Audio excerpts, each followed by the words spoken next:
Vida saudável. Doutor, então explica pra gente o que seria essa atenção domiciliar. Então, Dani, o que acontece é o seguinte, nós temos então, né, todos nós sabemos que no Brasil nós temos então a atenção básica, né, que é o principal pilar, vamos dizer assim, a porta de entrada das pessoas no serviço de saúde, no SUS como tal, né, no Serviço Público de Saúde do Brasil. E dentro desse serviço existem os pilares, as esferas, né, de atendimento, né, no caso das unidades. E o que acontece muitas vezes é o seguinte, o paciente, ele vai se consultar e muitas vezes ele passa por uma situação de saúde, às vezes até um pouco mais complicada. Por exemplo, o paciente, ele teve um acidente, sofreu um acidente de trânsito e acabou perdendo os movimentos das pernas, por exemplo. Vamos dar um exemplo assim muito simples. Ele volta, no caso, ele vai para o hospital, ele é atendido e tal, dá um diagnóstico dele, por exemplo, daquela perda daquele movimento das pernas, ele volta para a nossa unidade de saúde. Quando ele é recebido nessa unidade de saúde, ele vai ser atendido e aí é levado, vai para sua casa. E muitas vezes o deslocamento desse paciente até a unidade de saúde fica muito difícil, né? Porque essa pessoa no movimento, às vezes levar essa pessoa para a unidade de saúde é mais difícil e tal. Outra situação, por exemplo, um paciente que às vezes está em estágio de câncer terminal, que também tem um problema de saúde, que às vezes o médico já falou para a família, olha, a expectativa de vida dele é pequena, tal, então precisa dar um apoio. E aí que entra então uma equipe multidisciplinar muitas vezes, que começa com o médico de família, o enfermeiro, e aí vai subindo os pilares, a parte também vai entrar nesse detalhe, chamada atenção domiciliar, que são as pessoas que vão dar atenção na casa. Na casa. Né? Uhum. Inclusive o Ministério da Saúde, alguns anos atrás, saiu uma portaria falando, né, dando força com a atenção domiciliar, falando sobre a criação também do Melhor em Casa, e aí são atenções que nós podemos dar a essas pessoas para evitar que essas pessoas fiquem no hospital. E muitas vezes o que acontece? Ajuda também, como ponto positivo, na rotatividade dos leitos, que às vezes, antigamente, né, Paty? A Paty vai entrar agora para falar, a gente tinha essa situação, as pessoas ficavam internadas, muitas pessoas no hospital, e às vezes não tinha rotatividade. Uhum. E agora tem essa ação. Esse tipo de atendimento, Patrícia, agora é novo ou já está acontecendo há um bom tempo? Na verdade, esse tipo de atendimento, ele já existe no Brasil como um todo já há alguns anos, né?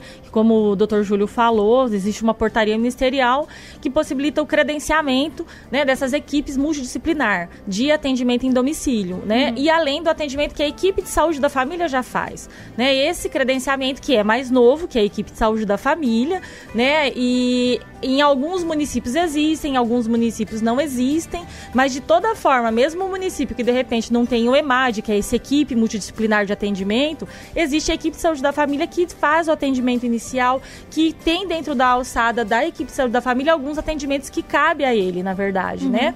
E é importante frisar que dentro do atendimento da equipe de saúde da família no domicílio do paciente, é muito uma questão de atendimento conjunto, é a equipe com a família, né? Sim. A equipe de saúde da família não consegue lá todo dia fazer o atendimento do paciente, diferente do EMAD, dessas outras equipes de saúde, né? Mas ela consegue dar o suporte para a família, orientar a família, o cuidador, a pessoa, como que cuida daquele paciente e dar o suporte quando precisar. Entendi. E quais são as principais vantagens desse tipo de atendimento? Então, isso é interessante a gente falar, Dani, porque é o seguinte, a gente previne nos cuidados de atenção domiciliar a hospitalização desnecessária, né? A gente diminui o risco de infecções, porque aquele paciente que está dentro do hospital, ele corre risco de pegar qualquer outra infecção que está lá dentro. Às vezes ele interna com uma coisa simples e sai com outra infecção pior, se a imunidade é baixa, né, e tudo mais. A gente tem muitas vezes essas experiências que são ruins.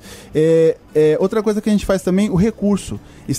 Deixar um paciente dentro do hospital, muitas vezes, Dani, leva a um gasto muito alto, né, assim, né, Paty? Exatamente. Que a pessoa acaba demandando muito para o serviço público, e muitas vezes o serviço não aguenta.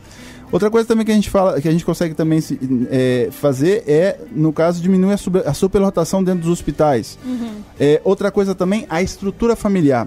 A gente tem que lembrar um detalhe importante que a gente tem que comentar com o paciente, muitas vezes, que está recebendo essa atenção domiciliar, é um doente ou um paciente que tem uma doença crônica ou um problema de saúde que é cronificado. E está dentro do hospital, a experiência que a pessoa vivencia dentro do hospital é muito ruim. Quando a pessoa tem um problema crônico, a pessoa está sofrendo. Mas o cuidador, a gente tem que lembrar sempre isso, o cuidador também sofre, não é assim? Exatamente, sofre em conjunto com o paciente, né? E outra coisa importante assim é a gente lembrar que esses pacientes, quando eles ficam muito tempo hospitalizados, principalmente o idoso, ele pode até fazer confusão mental, não é, doutor Júlio? Coisa que muitas vezes ele acabou não entrando no hospital com aquilo, né? E o paciente oncológico, que é um paciente que eu quero realmente chamar a atenção, dentro da lógica que a gente trabalha hoje da saúde, é muita questão do hospital, da hospitalização. A gente tem paciente oncológico que ele já sabe que não vai ter o que fazer. A gente chama de paciente terminal. E muitas vezes esse paciente terminal, ele acaba voltando, por vezes, ao hospital, né, pensando ou buscando uma cura, por mais que já tenha a família ciência, e isso gera um sofrimento tanto para a família como para ele. A gente sabe que é um processo complicado. Da família também tem um entendimento que não vai ter muito mais o que fazer, e as pessoas, elas acham que morrer no hospital é morrer melhor, né? Porque é isso que se trabalha muito, é muito melhor morrer no hospital. Mas, na verdade, quando você está num estágio já avançado da doença, né, que tem algumas medicações que vai ser aquelas medicações e não tem outras para ser feita, né? Então você está no conforto do lar, no conforto da família, o carinho da sua família, que muitas vezes você não vai ter dentro do hospital. Você não tem essa possibilidade, tem horário de visita. Mas a gente sabe que também isso é todo um processo grande de construção da equipe, com a família, com a equipe de oncologia e tudo mais, né? Para ter esse entendimento. Então, Patrícia, mas então de quem que parte a ideia de escolher por isso? Por esse, é do familiar ou o próprio corpo que está atendendo o doente vai dar essa opção? Como seria? Na verdade, assim, a equipe que atende, ela tem a obrigação de ir conscientizando a família sobre o quadro, né? Tem que ser explicado, a família tem que ter ciência. Mas muitas vezes, por mais que a equipe trabalhe, a família quer levar para o hospital. E daí o que acontece? Entra no hospital, também não tem muito mais o que o hospital fazer, de repente interna, fica lá 2, 3 dias sem fazer muita coisa, não é, doutor Júlio? E acaba voltando para casa. Então acaba esse vai e volta do hospital, vai e volta do hospital, que é faz muito mal também para a pessoa, né? Para a pessoa que está doente. Exatamente. Ô, Dani, é importante pegar essa deixa também. Nós, como profissionais de saúde, e aqui eu acho é legal estar nessa bancada, nessa manhã, um médico e um enfermeiro debatendo exatamente esse tema, porque assim, tem que existir um pensamento como equipe. Nós recebemos esses pacientes dentro da nossa unidade de saúde e existe então uma reunião de equipe, um momento que se senta o médico, o enfermeiro, o técnico de enfermagem, a equipe, né, que muitas vezes tem, às vezes uma equipe multidisciplinar, que às vezes as pessoas que estão acamadas em casa precisam, às vezes, de um nutricionista, de um fisioterapeuta e outras pessoas. Onde existe o NASF, né? O NASF dá todo esse apoio também. Exatamente. O núcleo de apoio à saúde da família. E aí, o que se faz? Entre em consenso. Primeiro, vamos analisar. Esse paciente, primeira pergunta que tem que ser feita entre a equipe. Esse paciente realmente demanda o cuidado domiciliar ou não? Se a resposta é sim, beleza. Sim, demanda. Então, a partir desse momento, como nós vamos fazer a abordagem? Qual vai ser as estratégias que nós vamos levar para fazer o cuidado domiciliar? Porque existe uma situação, não adianta você pegar e falar assim, esse paciente está em cuidado domiciliar e deixar ele lá, vamos dizer assim, abandonado, vamos dizer. Não é que vai ficar abandonado, mas demorando, às vezes, para fazer a visita, ou não visitando, ou esquecendo que tem ele. Porque esse paciente vai complicar também. Então, o detalhe importante é isso. Você planejar uma estratégia junto na equipe de saúde e começar a fazer as visitas. E é interessante a experiência, como a gente consegue ver que as pessoas ficam bem melhor. Porque não é fácil. Ô Dani, você tá no aconchego do lar também, tá né, no aconchego do lar, só tá você tá com um problema de saúde, você imagina, você tá ali padecendo com um problema de saúde e você tá dentro do hospital, você olha para um lado, olha para o outro, todo mundo, cada um com um problema X, né, com sofrimento. Então isso também acaba, o emocional da pessoa também sendo abalado. E dentro de casa não, dentro de casa você tem a família e você tem um cuidador também, você tem os cuidadores que você dá a atenção, que é importante, bem importante. E a equipe ajuda a orientar esses cuidadores também, né? Um ponto também que é importante a gente lembrar, que muitas vezes as pessoas acham que o cuidador tem que ser um profissional de saúde. O cuidador pode ser alguém da família, pode ser algum amigo que vai ajudar a cuidar. O cuidador, ele não precisa ter formação, né? Ele tem que ser alguém próximo. Lógico, se tiver alguém da família que é um técnico de enfermagem, pode se dispor, melhor, ou algum... né? Pode ser, mas assim, não tem nada nas prerrogativas do Ministério que o cuidador tem que ser um profissional de saúde. Só uma pessoa que fique atenta realmente.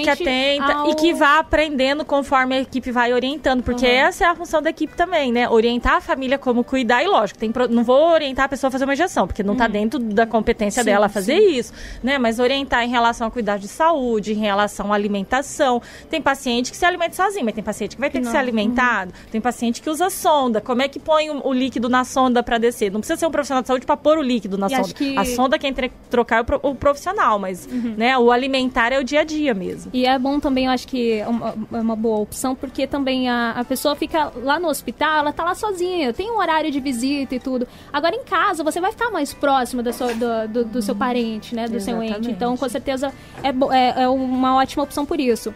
E eu gostaria também de saber a questão de valor. Qual é o custo disso? Disso tudo que a gente estava falando até agora, todos esses atendimentos que a gente está falando até agora na verdade, do atendimento do Sistema Único de Saúde, né? Então, a atenção primária são os profissionais que trabalham dentro dos postos de saúde, então eles têm uma região onde eles atendem, que é uma área descrita, e o EMAD, que é uma realidade de algumas regiões, é uma equipe que também é bancada pelo Ministério de Saúde para trabalhar diretamente isso. Acho que o Dr. Júlio vai falar, né, sobre o EMAD um pouco. Inclusive assim, né, o Paty, Dani, a gente tem que pensar assim, só se a gente fazendo uma comparação, se esse paciente tivesse internado no hospital, só em demanda de profissionais para isso, nós tínhamos que ter pelo menos aí um enfermeiro, que troca geralmente de 12 em 12 horas, um enfermeiro, um técnico de enfermagem de 12 em 12 horas para esse paciente. Vamos imaginar que é um paciente que, vamos pensar, que já está em estado terminal, né, de câncer, por exemplo.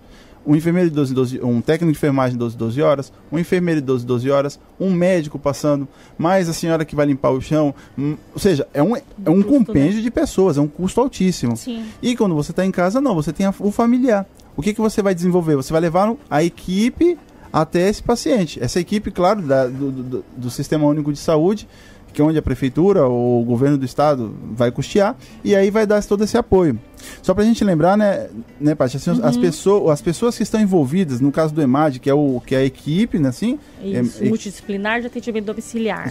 Domiciliar. São, então, formadas geralmente pelo médico, pelo enfermeiro, né? Pelo técnico de enfermagem, o fisioterapeuta e o assistente social. Isso mesmo. Certinho, né? Que não é a equipe do posto, é uma equipe só para atendimento em domicílio. Só para isso. Né? E essas equipes, na verdade, para ser implantado nos municípios, a gente tem que ter o que chama de rede de urgência e emergência. Né? A rede de urgência e emergência, ela depende de ter o sistema de SAMU realmente implantado. É toda uma construção de uma rede de atenção e saúde de urgência e emergência. Então, não é simplesmente o município, de repente, Sinop, chega assim, hoje eu vou pôr o EMAD. Né? Então eu vou lá, faço o projeto, mando para o Ministério e pronto, está credenciado. Ele depende de outras coisas que não depende só do município de Sinop, depende do estado também, né? Porque a rede SAMU de urgência e emergência hoje no estado, se eu não me engano, só tem na região de Rondonópolis. Nossa. É o único lugar do estado. Eu acho que está implantando em Várzea Grande também. Porque acho que deve estar implantando lá, mas até então tinha na região de Rondonópolis, tinha implantado o SAMU, que não é uma coisa que o município consegue fazer sozinho, né? Para poder, tendo o SAMU, ter as equipes de apoio domiciliar. Porque não tem como eu ter uma equipe de apoio domiciliar se eu tenho uma urgência, eu não tenho como o SAMU para buscar esse paciente, como referenciar. Entendi. Né? É importantíssimo. E, doutor, como é que está a procura, como é que está agora esse trabalho em casa, assim? Tá melhorando? Porque acho que é uma ótima opção, né? Sim. O que é importante que a gente vê, assim, Dani, que tem acontecido, a saúde brasileira, ela ainda está passando por um problema cultural. Nós temos discutido vários temas aqui no Vida Saudável e que levam muitas vezes as pessoas a pensar em casa. Mas espera aí, essas coisas não têm acontecido no meu município, não está dessa forma ainda. É que ainda demora muito, são coisas que vão levar, acho que não dias, pode-se dizer anos, para poder modificar o pensamento ainda da nossa população em si com relação a isso. Claro que nós, profissionais de saúde, também estamos pouco a pouco implantando e levando essa ideia. Como, por exemplo, a Paty falou uma situação do paciente que às vezes tem um familiar que tem um paciente oncológico em estado terminal e que ele quer levar para o hospital. Ou seja, isso é uma coisa. Está mais seguro lá. Que está mais seguro. Na realidade, se já foi feito todo o diagnóstico, já tem todo um pensamento, uma estratégia em cima desse paciente, e se o médico já orientou, o enfermeiro, ou seja, os profissionais que estão involucrados orientaram, então a melhor opção vai ser ele estar em casa. Talvez é aquela pergunta que a gente muitas vezes faz também quando a gente está com o paciente, porque a gente está falando do paciente aqui. Perguntar para ele o que é melhor para você hoje. O que você se sente melhor? Provavelmente ele vai falar assim, não, se eu não tenho já uma expectativa de vida, é melhor estar em casa com meus familiares, né? Deixá-los aí felizes naquele momento. Então, é um trabalho que a gente vai ter que fazer pouco a pouco, é um trabalho de formiguinha. Com orientação da família, o paciente que está enfermo e a equipe multidisciplinar, ou a equipe de saúde. Aqui, diga-se em Sinop, as equipes da atenção básica que estão fazendo um trabalho espetacular, né, para isso, né? Exatamente. As equipes que acabam fazendo, como a gente não tem o EMAD, a gente acaba fazendo o atendimento que cabe à atenção primária nas visitas domiciliares, né? Então, assim, as equipes de saúde, elas fazem visitas domiciliares e, assim, o que entra na responsabilidade da equipe de saúde da família não é, às vezes o paciente chega lá e fala assim, eu tô lá, o paciente tá passando mal. A gente não tem, muitas vezes, como ir na hora, porque nós não somos uma equipe só para aquilo. Mas a gente faz toda uma programação de atendimento desses pacientes em domicílio, né? Tem todo um contato com os familiares, com os cuidadores que geralmente tem... Exatamente. Vem, procura o UBS, organiza a agenda. Né? Exatamente. Que tem que ter esse cuidado. Tem mais alguma informação, doutor, que a gente possa passar para os nossos ouvintes que seja importante? Eu acho que a informação que nós temos que colocar à disposição dos nossos ouvintes é isso. Contar sempre, Dani, com a unidade de saúde mais próxima de sua casa. Sim. Qualquer dúvida que tiver, se tiver um paciente muitas vezes que tá com uma situação como essa, informar, né? Informar, que às vezes a gente tem um grande problema. No caso de Sinop, nós temos uma cidade em crescimento que cresce todos os dias e que muitas vezes a gente tem essa grande dificuldade, a nossa mão não alcança muito. Exatamente. E aí do nada Patrícia está lá na unidade de saúde dela, eu estou na minha unidade de saúde. Doutor Júlio, tem um paciente que sofreu um acidente de moto, ele está lá acamado com a fratura de fêmur e o médico colocou ele lá e pediu que vá uma equipe lá no domicílio. Opa, a gente está sabendo, é novo. Mas isso vai acontecendo aos poucos. Então é importante isso, o vínculo da população, da nossa população, com a unidade de saúde. Lembrar que a unidade de saúde que nós temos próxima da nossa casa é uma extensão da minha casa. Onde eu tenho um médico, um enfermeiro, um técnico de enfermagem, uma equipe preparada para me dar o suporte necessário. Pelo menos para tirar minha dúvida. Mas eu não consigo chegar no médico, mas pelo menos tirar a dúvida. Alguém vai te ajudar na unidade de saúde. Com certeza, mais próxima, Exatamente, para ser acolhido, né, pela equipe de saúde. Patrícia, as considerações finais? Eu queria aqui lembrar, né, que como o Dr. Júlio bem falou, a equipe de saúde, ela tá ali para acolher, ela tá ali para ouvir. Muitas vezes ela não vai conseguir resolver o problema naquele momento, mas ele vai entrar no programa. Vai dar uma luz, né? Vai dar uma luz, vai dar uma orientação de um primeiro momento que de repente chegou, né? E o que o Dr. Júlio falou anteriormente, de estarmos aqui hoje, eu, ele, uma enfermeira e um médico, é a equipe multidisciplinar. Muitas vezes o paciente chega lá e ele quer falar com o médico, ele acha que se ele não falar com o médico, ele não vai ser atendido. Mas então eu tenho técnico lá que pode ouvir, que de repente não vai resolver, mas ele já vai ouvir, já vai separar a ficha, vai chamar a enfermeira. Tem a equipe toda, ela tem a responsabilidade de acolher e ouvir esse paciente. A chamada escutativa. Fazer a programação. Exatamente, fazer a escutativa desse paciente, que não é ouvir, entrar por aqui, sair por lá. Eu vou ouvir, mesmo que eu não resolver agora, eu vou ver o que a gente pode fazer, a gente pode organizar. Então, é importante esse contato. Esse contato é fundamental, então, né? Patrícia, quero agradecer a sua participação, mais uma vez, claro, doutor Júlio, por estar trazendo essas informações tão importantes que com certeza vão ajudar muitos ouvintes a esclarecerem, né, esses assuntos. Exatamente. Dani, eu também quero agradecer de forma especial a todos os nossos ouvintes, a você que nos escuta, que prestigia o Vida Saudável, que faz esse quadro ser sempre esse grande sucesso do Manhã, aqui do Manhã 93. Ficar feliz, né? Nosso logo, o pessoal que nos vê pelas redes sociais está vendo que temos um logo diferente, novo. Nova, né? E mandar um abraço especial ao nosso aniversariante do dia, que é o Diesel, né? Isso, o Diesel hoje completando a idade nova. Completando aí a idade nova. Dani, duas coisinhas importantes. As pessoas que procuram o Dr. Júlio, que perguntaram sobre se o Dr. Júlio está atendendo em algum lugar, o Dr. Júlio está atendendo num consultório na MedClean, do lado da UPA, aqui em Sinop, na MedClean do lado da UPA. Então você que de repente queira consultar, queira tirar a sua dúvida com relação, estendendo alguma coisa com relação à vida saudável, na MedClean do lado da UPA.